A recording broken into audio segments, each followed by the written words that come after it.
News Poster NGTV. Please like, share, comment, and subscribe to this channel. Hey, mo wà ní Queen's Park Event Center ní Oniru. Ibi tó ti ń ṣe kí ni ibi tó ti ń ta yẹ́rìyẹ́rì. Níbi tó ti ń celebrate Otunba Funsho Owoyemi lónìí. Hey, ẹni fẹ́ mi sẹ́m. Newsbuster NGTV àwa ní bíbáyìí a máa fún yín bá ti ṣe rìn bá ti ṣe tọ́ àwọn àlejò máa wọlé o back to back ẹ̀yin náà tẹ́ bá rí event center yẹn máa rí pé kò pọ̀ kẹ́ tẹ́ bá ti rí èmi Yusuf Olúbùsọ́lá Funky ọmọ ẹlẹ̀ ó yẹ kẹ́ ti mọ̀ pé pàtí yín máa ta gan ni ẹ jẹ́ kájọ rìn ẹ jẹ́ kájọ tọ́ kájọ rí kí pàtí bó ṣe lọ.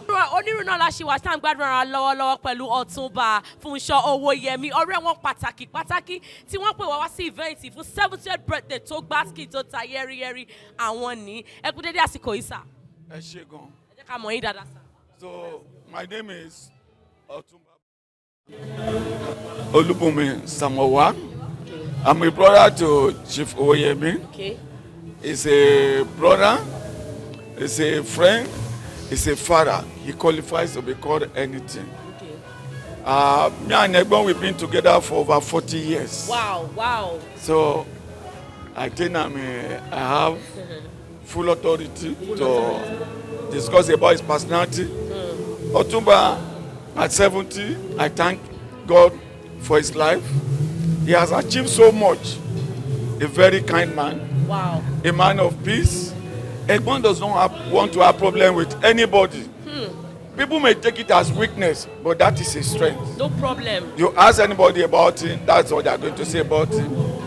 A man with open now, transparency, a man of humility and of high integrity. Wow. We are from the same village. In fact, it's only a fence that separates our house. He has done so much for our community. Is it school you want to talk about? Or is it hospital you want to talk about? Or is it the road? Is it light? He has used his words that God has given him to help others, develop the community. And our prayer is that God will give him more life, more and many years. He will celebrate 75, Amen. 80, Amen. 85, Amen. 90, 100. Hey, Newsbuster NGTV, and we're having so much fun at the 70th birthday of our own very Otunba, Mr. Ricky Adeyemi, all dressed. Yes, good afternoon. Ricky Ajayi is my name. Yes. Chief Owoyemi is humble, Wow. honest, Yes. sincere, respectful, and very kind and generous. Keep saying that. Honestly, he's a friend of my uncle, a member of my uncle's club, and the man is just fantastic. I pray that he will live longer than this time. He will be 70, 80, 90, and beyond. In the mighty name of Jesus Christ. Happy birthday to him from Ricky Ajayi. Thank you very much, sir. Gbogbo ẹ̀rẹ́ a máa fún yín lọ́lọ́kan òjọ̀kan gbogbo àwọn flaws gbogbo àwọn ìgbádùn ní event yẹn pé bàbá yẹn wọ́n ti ń sọ oríṣiríṣi àwọn ọ̀rọ̀ tó dá nípa wọn. So let's go inside and have more and more interview. Àwọn ọmọ mi ìtàn fáì tí wọ́n rẹwà àwọn náà gbẹ̀yìn nínú event mo sọ fún yín pé àwọn event tó dáa làwọn máa ń fún yín lọ́wọ́lọ́wọ́ báyìí mo àpò láwọn two gorgeous mommy tí wọ́n mọ̀ nípa Ọ̀túnba dáadáa ẹ kú dédé àsìkò yìí mà. Kí lorúkọ yín mà? I'm Princess Mrs. Bumi-Olaiya. All right, Princess Bumi-Olaiya. Can we know you, ma? I'm Dr. Mrs. Akinwale. Wow, doctor. Okay, mommy, kí lẹ wá ṣe yín báyìí gangan lẹ́nu? Àwa bá Owoyemi yọ̀ wọ́n pé 70. Torí ọ̀rẹ́ ẹ̀gbọ́n mi ni wọ́n. He's a very nice man. Adẹ̀gbàdúrà yìí pé wọ́n á ṣọ̀pọ̀lọpọ̀ ọdún láyé. Olúwa dá wọn sí àdẹ̀dá wọn ọmọ sí àtìyàwó wọn. All right, ma. Báwo náà ṣe important yín? Báwo ni Ọ̀túnba ṣe important yín, ma? Well, Otunba very important to me. He's a friend to the family, and the wife is from my town, Owo. Wow. Tó ń bá ti ríyàn, wọ́n ní ibi gbogbo nílẹ̀ Owo. So Otunba lọ́wọ́ lára torí pé ó gbé ìyàwó láti ìlú Ọ̀wọ̀. Àmọ́dé wa gbàdúrà fún pé Ọlọ́run tó jẹ́ kó dé ọdún 70 years yìí, ọwọ́ Ọlọ́run kò ní tán lára wọn. Àmín. Then orí ọ̀fẹ́ láti máa sin Ọlọ́run síwájú àti síwájú sí ó máa pọ̀ sí. Bó tilẹ̀ yẹ pé 70 years ní Bible sọ, but Ọlọ́run fi àǹfààní sílẹ̀ fún ọmọ ènìyàn láti ju 70 years. Mo wá gbàdúrà fún Ọ̀túnba pé orí ọ̀fẹ́ Ọlọ́run tí wọ́n máa fi rí ọdún mọ́dún 180 lágbára Ọlọ́run. Àmín. 190 lágbára Ọlọ́run, wọ́n á ju bẹ́ẹ̀ lọ. So still at the event, 70th birthday of Otunba Funsho Owoyemi. I'm having so much fun. And of course, I'll have a president with me. But it's not the president of Nigeria, but it's the president of the president. Good, sir. Yeah, good afternoon. Good afternoon, sir. Afternoon. Yes. How are you doing, sir? I'm great. I'm so excited to be here this afternoon. You are a fine boy, sir. Thank you. You are also a fine girl. All right, so let's know you very well, sir. Okay, my name is Odofin Kayode Elliott. Okay. I'm the national president of Eko Boys High School Old Boys Association. Wow, that's very close to my house. Actually, I live in Moshi. Oh, Awati Moshi Ajino. So people have been saying all this about Otunba Afunima-Wobe is a good man. What are the qualities that you love about him? Otunba Owoyemi is a fantastic man. Wow. He's a great Korean. Korean, I understand that. He's a great Korean. Like you said, Afunima-Wobe is very, very generous to a fault. Wow. And one of the pillars of the Old Boys Association. Wow. We are grateful to have somebody like him, and on behalf of all the Koreans, I wish him happy 70th birthday in good health and strength. All right, good health and strength. So I'm sure you have an anthem. Yes, we do. Our anthem is going to be sung when all of us are here. Okay, not by you. No, it's all of us. Okay. Everybody. Okay, up a Korean. Did I get that? Indomino Confidemus. Yes, so we have a young man here, a young boy at 75, going to 76 this year. But you just for me no here. Yes, so I want to one ni Eko Boys High School. I want to watch your bere pẹ̀lú Otunba. Ẹ kú dédé àsìkò yìí, sir. Yeah, my name is Otunba. I've known him over close to 6 decades. Okay. He has been a very brilliant person. Wow. Very passionate. And always, he doesn't joke with relationship. That's why I like him. Okay. No, by God's grace, he's going to reach 75, 85, wow, 95. Amen. By the time he gets to 99, God may decide to take him in peace. Thank you very much. So I'm sure you are here to enjoy yourself. Oh, definitely, yes. That's why I'm here. Place amala mélòó lẹ máa jẹ lẹ́ni, daddy? I don't eat amala. Okay, so what you eat? I eat ofada. Ofada, that's your best food? Yes, please, yes. Wow. Let's sing a happy birthday song. Happy birthday to Otunba Owoyemi. May God continue to bless him. Wish him more bountiful years ahead of him. With grace, happiness, joy, and fulfillment. In Jesus' name. Amen. Thank you, sir. Otunba Funsho Owoyemi, Baba Egbe BCB Society, Holy Trinity Anglican Church, Ikate, Surulere, Baba Egbe wa ló jẹ́, bàbá dáadáa ni, bàbá tó ń kọ́mọ jẹ, tó ń ṣọmọ lóore ni, bàbá yóò kì í bínú, gbogbo nǹkan tó ní pátápátá ló fi ń tún ìjọ Olúwa ṣe, bàbá àwọn ọmọ ni, bàbá tó láyọ̀ ni, ìyàwó bàbá yìí inú ẹgbẹ́ wa ló wà. Ìyàwó bàbá yìí tó ń jẹ́ Rita Owóyẹmí, òun ni president BCBs ẹgbẹ́ wa. Ìtorí ẹ̀ la ṣe dìde tán, torí bàbá yìí ò fìgbà kan fi wá ṣeré rárá. Ìtorí ẹ̀ ní gbogbo àwa BCBs lẹ́rí la lọ báyìí. BCBs. Gbogbo wa la jókòó la lọ báyìí nítorí pé bàbá yìí ò fi wá ṣeré.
our brother.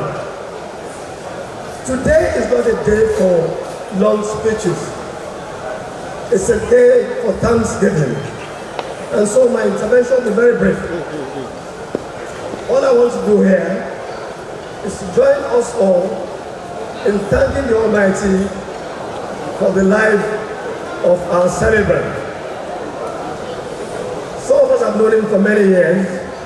I have, and I testify to his integrity, to a man who is very steadfast, who is committed, and who believes in the best for our country.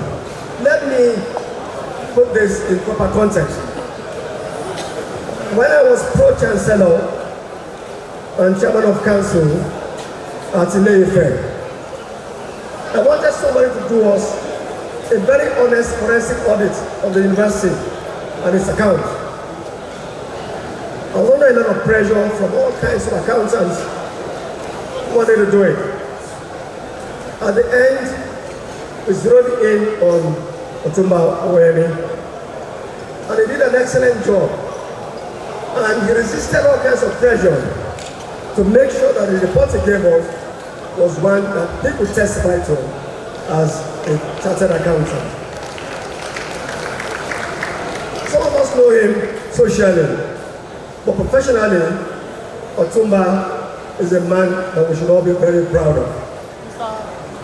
When I woke up this morning, I'm not a deeply religious person. But when I woke up this morning, I said to myself, what would I be saying here today? And somehow, my mind went to an important section of the Bible. I think it's the book of, I think it's Job, I'm not sure now. But it's I think it's Job, yes. Chapter 40, where it says, I think it's verse 23. Because Otunba's life reminds us of a man who is dedicated, who has endured a lot, and says, or said to himself, I will do well in life. And that section comes to mind. They that wait upon the Lord, they shall renew their strength. They shall mount up with wings as eagles. They shall run and not be weary. They shall walk and not faint. Otunba in many ways embodies the words of those prayers, because he's a man who has stood for the best in his life and deserves the very best. Earlier, when we got in here, myself and Dr. Smile reached out to Mommy. We said we have a couple of his names that we know, but the only name that would matter to him today is the one you call him. And we asked, Mommy, what do you call your baby? And Mommy said, I call him Darling or Funsho. And I said, no wonder the man is looking very prim and proper. Tẹ́bárí ọkùnrin tó dàgbé bóyá jẹ̀díjẹ̀dí ń bá jà, ó dàgbé bóyá ó ní diabetes kankan, ṣúgà níyàwó ẹ̀ ń pè é. Orúkọ ní Roni, orúkọ tó bá ń pè ní ló máa jẹ́. So for those of you calling your partners honey, sugar, all those sweet names, yeah, ẹ̀yin lẹ̀ ń kó bá wọn. Ẹ bẹ̀rẹ̀ sí pé wọn lórúkọ tó máa mára dá jágá, orúkọ mi ọ̀wọ́n, ewúro mi.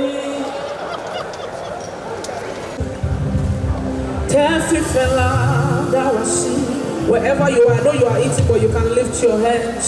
Ọ̀pọ̀lọpọ̀ ló ti kú, tí wọ́n ti filẹ̀ bóra. Owó Olúwa láàánú rẹ̀ tó fífẹ́ lára wá sí. Can I have a mass choir in the audience? Ògo yìí ọlá ló jẹ́ Mèsáyà. Àpẹ́ ló jẹ́. Àwa láyé. Everybody.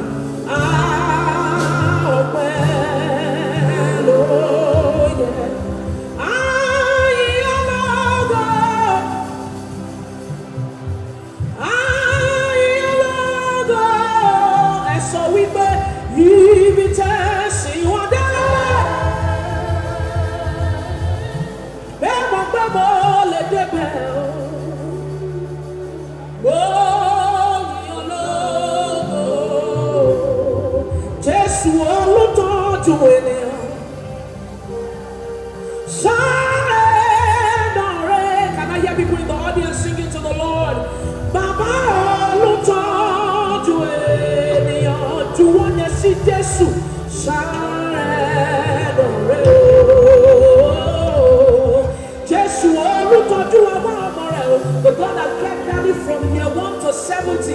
Shine on red. Baba Okonjo-Iweala. Shine on red. Now we're ready to give God some quality praise. Can we take you to church for the next few minutes? Where are my church members in the house? Come on. Osubare, Osubare, Osubare, Osubare, Osubare, Osubare, Obe Ola, Osubare, Osubare, Osubare, Osubare, Osubare, Osubare. Come on for the life of Daddy Osubare.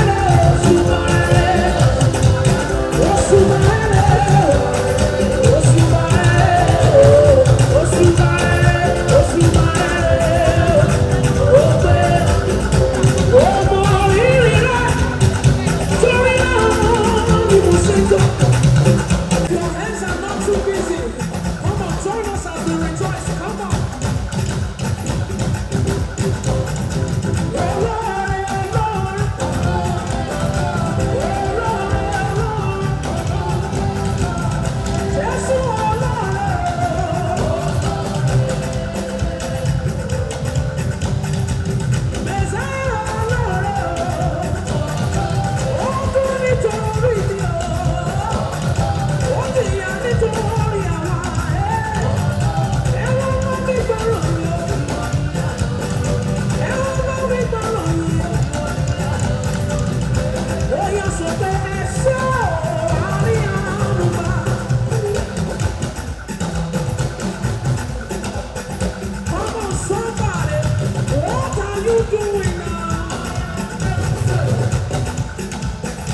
Even as you are seated, make sure you are moving your body.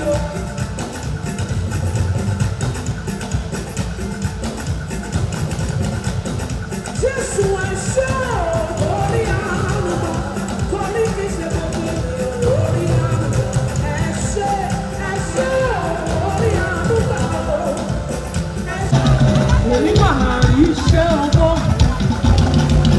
Ọlọ́run bàbá jíde. Èdè máa rọ́wọ́ iṣẹ́ fún. Ó yá kọrin yẹn sókè Ọlọ́run Nàìjíríà. Lẹ́sẹ̀kẹsẹ̀ bí ó ṣe yá.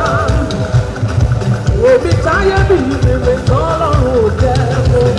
Ó yẹ kó fún bàbá. Ó yá nawọ́ sókè. Ó ní dúró bí ẹ ṣe wọlé. Ó ní dúró. If the person sitting next to you is not dancing, you are a suspect.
Yes, so 70th birthday tó yàtọ̀ 70th birthday tó tayọ 70th birthday tó wà pẹ̀lú àwọn èèyàn tó rí pàtàkì láwùjọ. Mo wà pẹ̀lú President Club D Aspires níbí báyìí wọ́n ṣe kí ni Daddy fine Daddy rẹwà Daddy dúró digbí fún wa lónìí lórí Newsbuster NGTV. Ẹ kú dédé àsìkò yìí sá.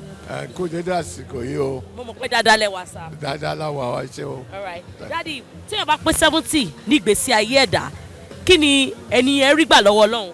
Ọpẹ́ ni o, ọpẹ́ ló yẹ fÓlúwa, especially in the country tí yẹ pé wọ́n sọ pé 58 years ni age limit wa. So we have to be very very grateful to God. Adúpẹ́ lọ́dọ̀ Ọlọ́run torí pé Olúwa ṣeun, Olúwa ṣeun. Àánú lórí ẹni la rí gbà. So a dẹ̀ dúpẹ́ lọ́wọ́ Ọlọ́run fún àánú tá a rí gbà. Okay. Bá mi ṣe happy birthday song kékeré fún wọn. Okay. Happy birthday to you. Happy birthday to you. Happy birthday, happy birthday, happy birthday to you.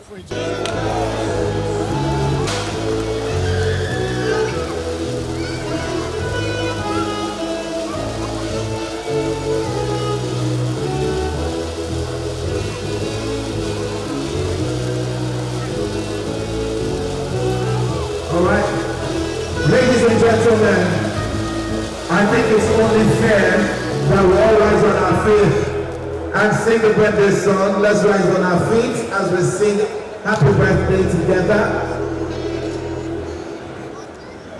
Ẹ má bínú, mo gbé ní ọba ti jàmàlà, ó máa ń le láti dìde. Ẹ má bínú. So at the count of 3 we start. I'll sing happy birthday to Daddy. 1, 2, 3. Happy birthday to you. Happy birthday to you. Happy birthday, happy birthday, happy birthday. May the good Lord bless you. May the good Lord bless you. May the good Lord bless you. May the good Lord bless you, Daddy. May the good Lord bless. 3 happy cheers to the celebrant. Hip, hip, hip. Hip, hip, hip. And the final one. Hip, hip, hip. Thank you very much. You may sit down and continue your food now. Trustees of the Corporate High School of West Association, I would like to hand over to the president of the national body, Ekorian Elliot, to take over the affairs. Thank you, Senior Collaborator. Indomino, good afternoon all. We are all Ekorians. As you all know, the Goose High School Mushin happens to be the first indigenous secondary school in Nigeria. Okay, they say in West Africa, it is the first indigenous secondary private school in Nigeria, founded January 13, 1913. Otunba, happy 70th birthday. We wish you many, many more years of good health and strength. On behalf of the National High School of the Goose High School, we say congratulations again. Thank you for your support to the school. We really, really appreciate it. We have members of Border 70 here. Otunba is a member of Border 70. The Border 70 are the people that are in boarding school in the 70s. We are going to sing our school song. We are going to sing the first and the last stanza of our school song. Okay, we are going to sing the last stanza of our school song. 1, 2, go. Oh God of robbers and you to thee, praying that this would bring end of a boys high school.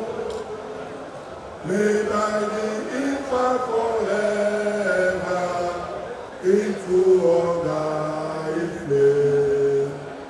Yes, Indomino, confidemo, forever shall you pass on. Indomino,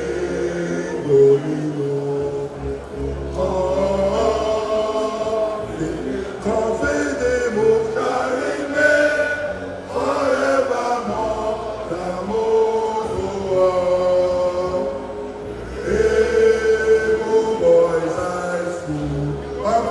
The school in Domino, on behalf of more than 70 and all the Koreans that are here this afternoon, we present this to you. Congratulations.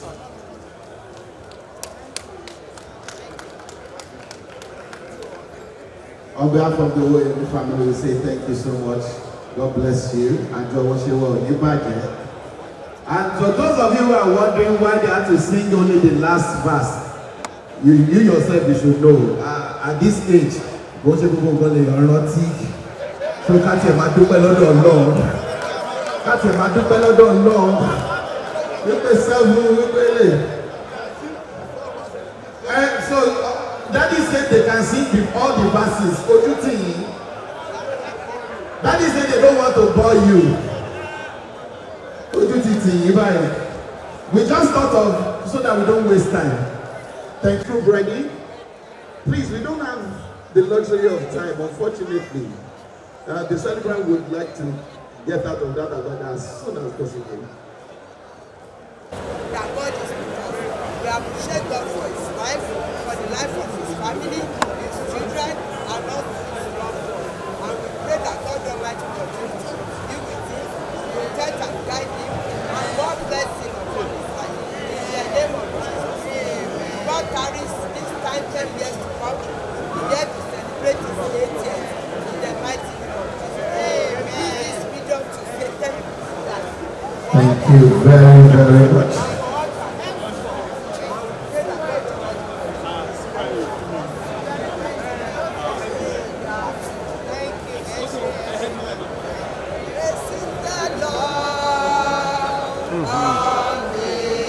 Thank you very much.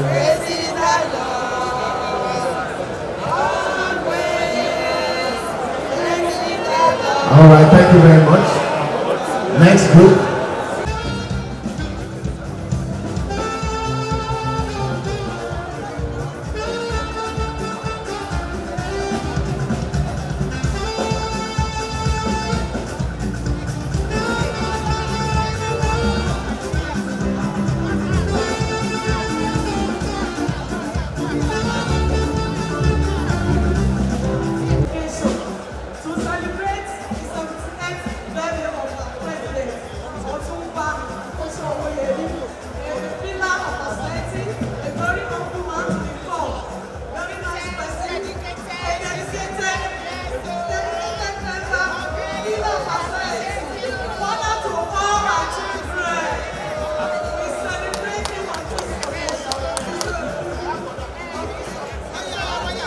All right, Peter, thank you very much.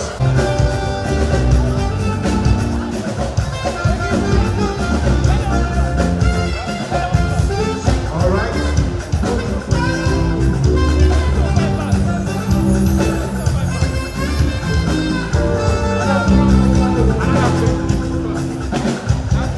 All right. Emma, yes, around you.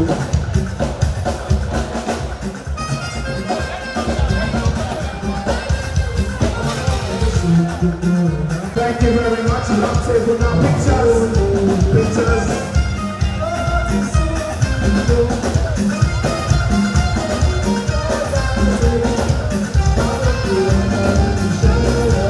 All right.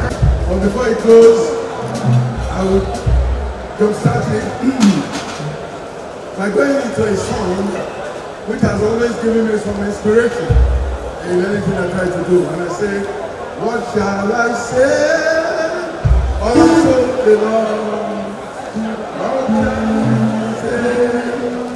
Thank you, Lord. Thank you, Lord. Thank you, Lord. All I have to say is thank you, Lord.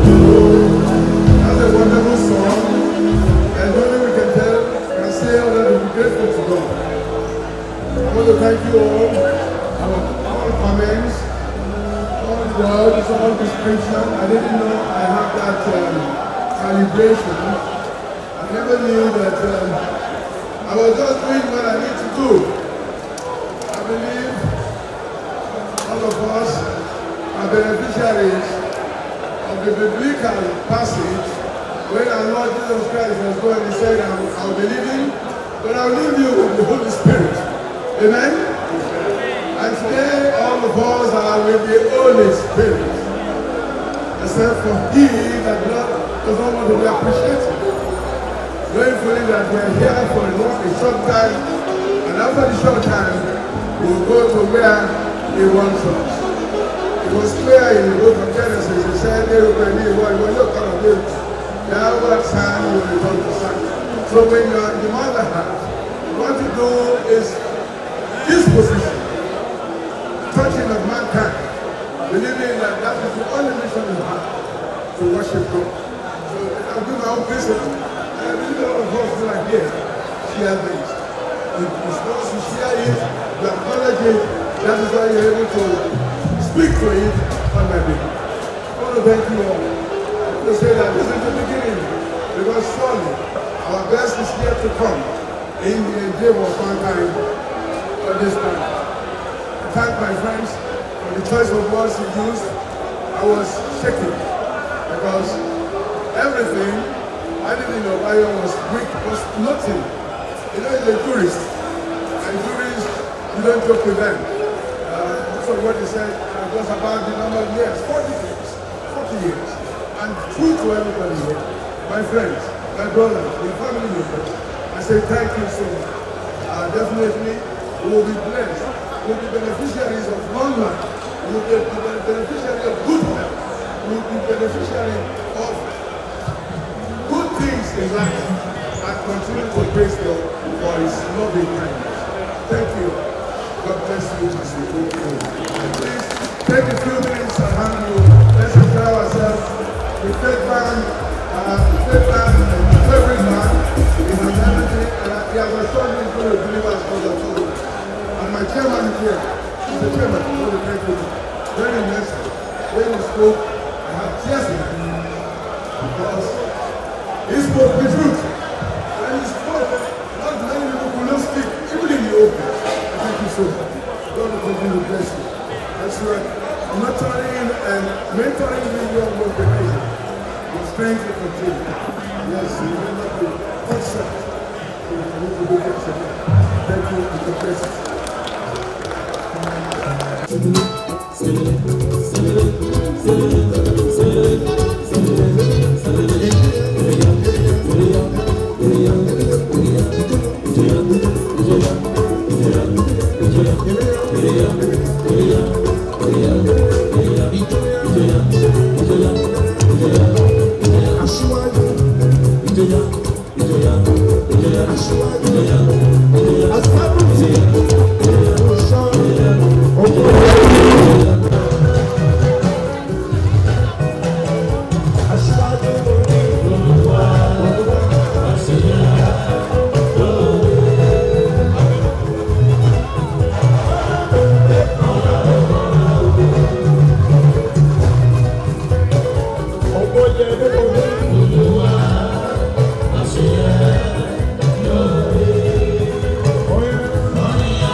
Otunba tax. Èmi ò kọjú tó dáwọ́ bẹ̀.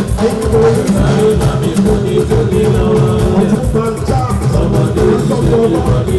Àwọn òfìsì bọ̀dí náìsí. Orí ìjọba bàrà jẹ́ orí ìgbọ́. Ó máa bọ́ mu ṣokoṣoko bámbám. Ẹni tó bá wù kó bẹ́ẹ̀ yìí ti tilẹ̀ bá wà.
Ọ̀rọ̀